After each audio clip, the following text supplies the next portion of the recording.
या वो खुद से कोई आत्मकथा लिख रहा है जिससे हमें पता लग रहा है कि वो कैसा व्यक्ति है। यानी यहाँ पर जितना वो बताना चाहेगा हमें उतना पता लगेगा उसकी व्यक्तित्व के बारे में, या जिन सिचुएशन के तौर पर हम उसकी व्यक्तित्व को मापना चाहेंगे, हम ऐसी स्थितियां पैदा करके उसकी पर्सनालिटी क्या वो पहलू है या नहीं उसे चेक करेंगे। तो हम आज बात करेंगे अप्रक्षेपी विधि यानी नॉन प्रोजेक्टिव मेथड्स की। तो देखिए, अप्रक्षेपी विधियों को दो भागों में बांटा जाता है, आत्मनिष्ठ या व्यक्तिनिष्ठ सब्जेक्टिव विधि, जिसमें पूछने वाला आपकी पर्सनालिटी का किस हिस्से को जानना चाहता है और बताने वाला क्या बताना चाहता है, ये उन दोनों की मंशा पर डिपेंड करेगा। तो अगर मैं सिर्फ आपकी पर्सनल लाइफ में आपकी स्ट्रगल के बारे में जानना चाहूंगी तो मैं आपकी पर्सनालिटी से सिर्फ इतना पता लगा पाऊंगी कि संघर्ष आपने कितने किए, आप कितने घाघ हैं ये मैं नहीं पता लगाना चाहूं तो मैं नहीं पता लगाऊंगी। और आप भी अगर नहीं बताना चाहो कि आप कितने पानी में हो तो आप नहीं बताओगे। तो कुल मिलाकर आत्मनिष्ठ व्यक्ति में क्या होता है, व्यक्तिगत व्याख्या करता है व्यक्ति अपने हिसाब से, और हम सब अपनी कहानी में अपने आप को हीरो दिखाना ही पसंद करते हैं। तो अप्रक्षेपी विधियों में, आत्मनिष्ठ विधियों में नुकसान ही यही है कि सामने वाला खुद से बताता है जितना उसको अपने व्यक्तित्व के बारे में बताना होता है। वस्तुनिष्ठ में हमारा क्या होता है, हम सटीक स्थितियों में मूल्यांकन करते हैं। जैसे मुझे ये देखना है भैया आप फिट एंड फाइन हेल्दी व्यक्ति हो या नहीं, तो मैं दौड़ लगवा लूंगी आपसे। आपने कहा दीदी हम व्यक्तित्व से बहुत ईमानदार आदमी हैं, तो मैं कहूंगी ठीक है, तो एक दिन अपनी दुकान पर बैठाकर आपके सामने 10-12 लाख रुपए छोड़ के चले जाने हैं, बस मुझे परिस्थिति में पता लग जाएगा कितने ईमानदार हो।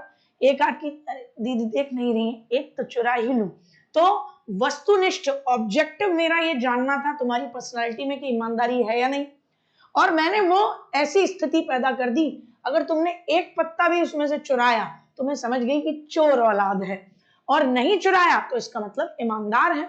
और मैंने तुम्हारे हाव भाव पढ़े, देखो एक तो होता है दुविधा वाला कि चोरी करूं कि नहीं करूं, करी कोई नहीं करूं, हो सकता है दीदी ने जाल बिछाया हो, और एक होता है जो होगी सो देखी जाएगी चुरा लो। हाव भाव भी रीड किए जिससे पता लगेगा कि आपकी पर्सनालिटी में ईमानदारी है भी या झूठ है। तो वो वस्तुनिष्ठ से। और आत्मनिष्ठ या व्यक्तिनिष्ठ, बताने वाला खुद से बताएगा अपनी पर्सनालिटी के बारे में।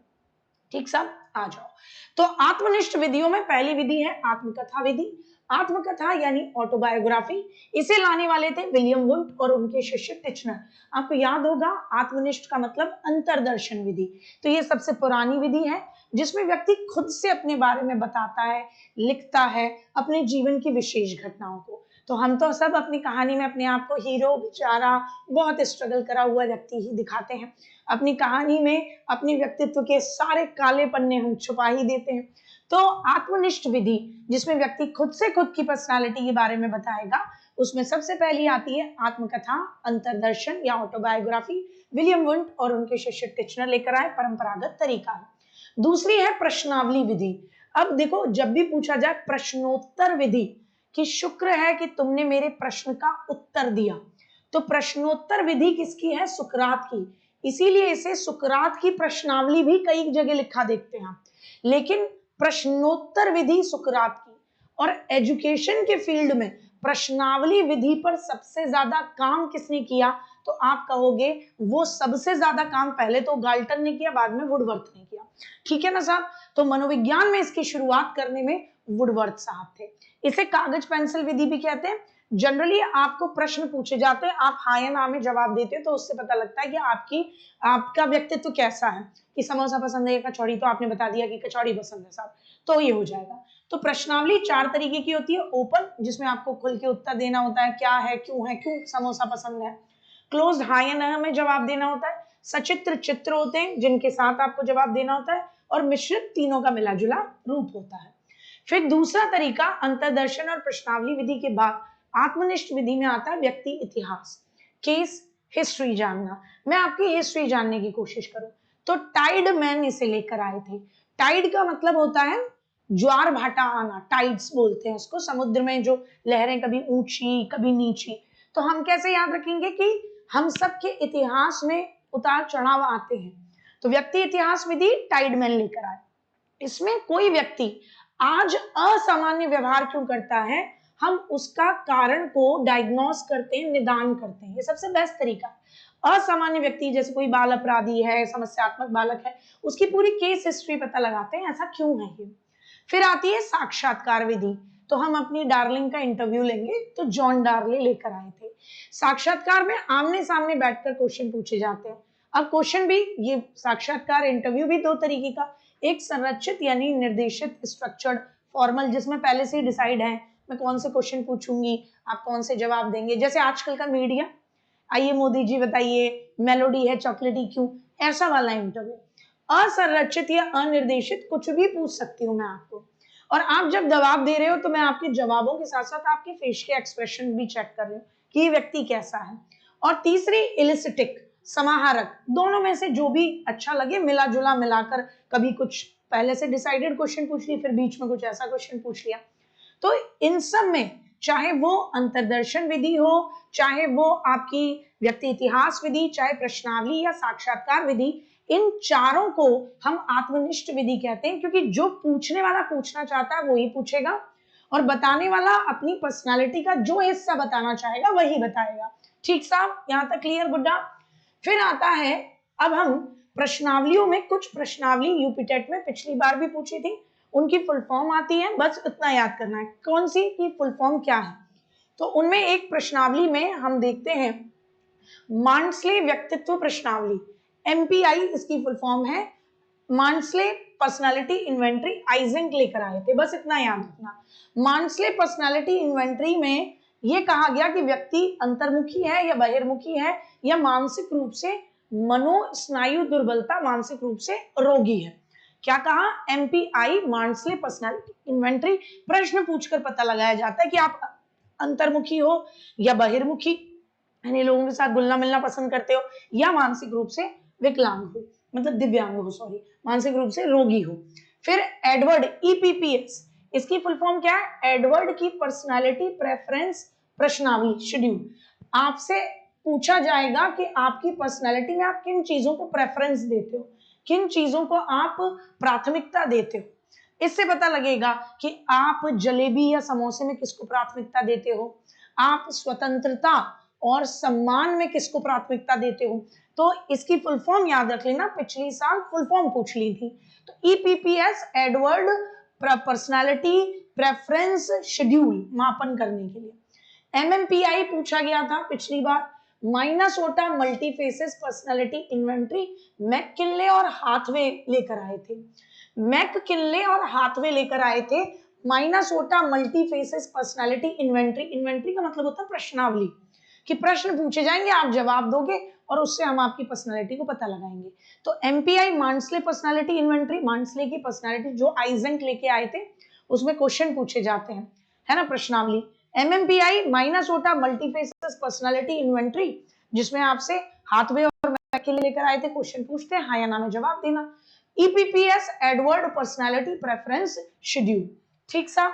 फिर इसी तरीके से बेल साहब लेकर आए थे, बेल साहब भी लेकर आए थे, समायोजन कर पा रहा है कोई व्यक्ति किसी कंपनी में या नहीं, तो समायोजन कर पा रहा है या नहीं, इसकी इन्वेंटरी, आविष्कारिका या प्रश्नावली, तीनों शब्द एक ही, इन्वेंटरी कह लो, आविष्कारिका कह लो, प्रश्नावली। प्रश्नावली का मतलब आपसे प्रश्न पूछा, जैसे अभी जनगणना हो रही है तो आपसे प्रश्न पूछा जाए आपके घर में कितने बच्चे हैं, आप कह रहे हो आप शादीशुदा है या नहीं, हाँ या ना में जवाब दे, ये प्रश्नावली है। इन्वेंटरी जान पाते हैं ना इससे हम कि क्यों ये व्यक्ति कैसा है, ठीक साहब। तो प्रश्नावली विधियां आत्मनिष्ठ विधि का हिस्सा होती हैं, कि जितना आप बताना चाहोगे वो आप बताओगे अपनी प्रश्नावली में, और जो मैं पूछना चाहूंगी वैसे ही मैं क्वेश्चन पूछूंगी आपसे।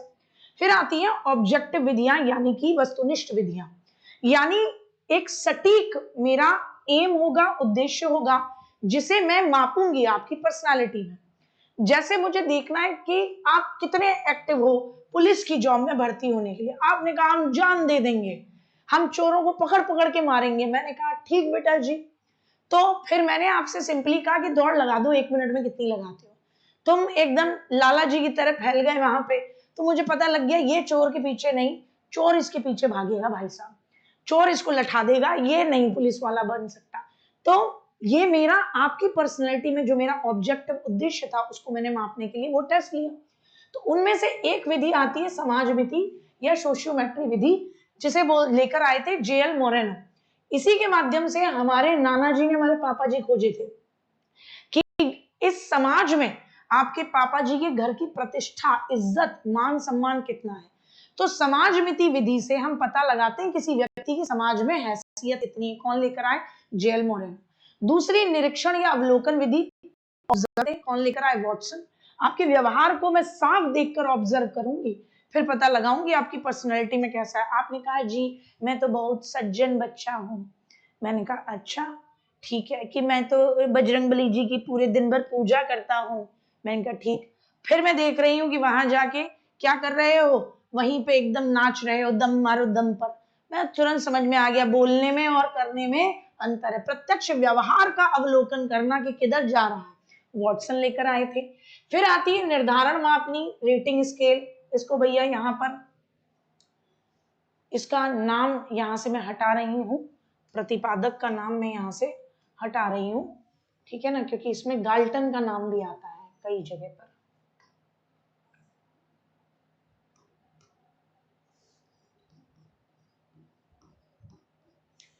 फिर आती है निर्धारण मापनी, रेटिंग स्केल। जैसे स्विगी जोमेटो ऐप हम इस्तेमाल करते हैं तो वो बोलते हैं मैम डिलीवरी कैसी थी, ठीक थी, है ना। आप ऐप पर क्या कर दीजिएगा, रेटिंग दे दीजिएगा। तो इसको गाल्टन साहब भी इससे जुड़े हुए हैं। इसको सबसे पहले लाने वालों में रेटिंग स्केल को कि 5 स्टार दो, 3 स्टार रेटिंग दो, गाल्टन साहब भी आते हैं और थस्टन साहब भी आते हैं और लिकर्ट साहब भी आते हैं। लिकर्ट साहब को भी आप रेटिंग स्केल से जोड़ते हो, लेकिन वो रुचि से जुड़ी हुई रेटिंग स्केल है कि किस चीज में आपकी रुचि ज्यादा है, उसको आप रेट करो, तो वो लिकर्ट की हो गई, है ना। ऐसे ही फ्रांसिस गाल्टन साहब की भी है और ऐसे ही थस्टन की भी है।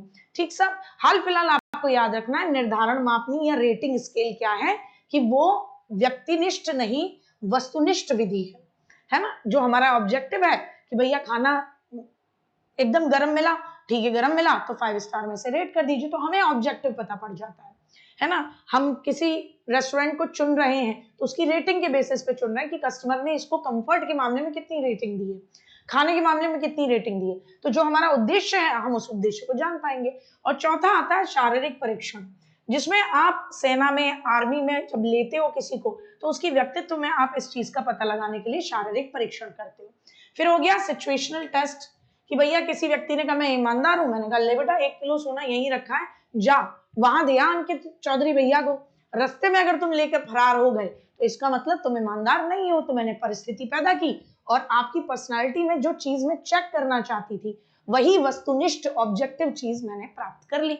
ठीक है साहब, तो उम्मीद है मजा आया होगा। आप में से जो भी यूपीटेट के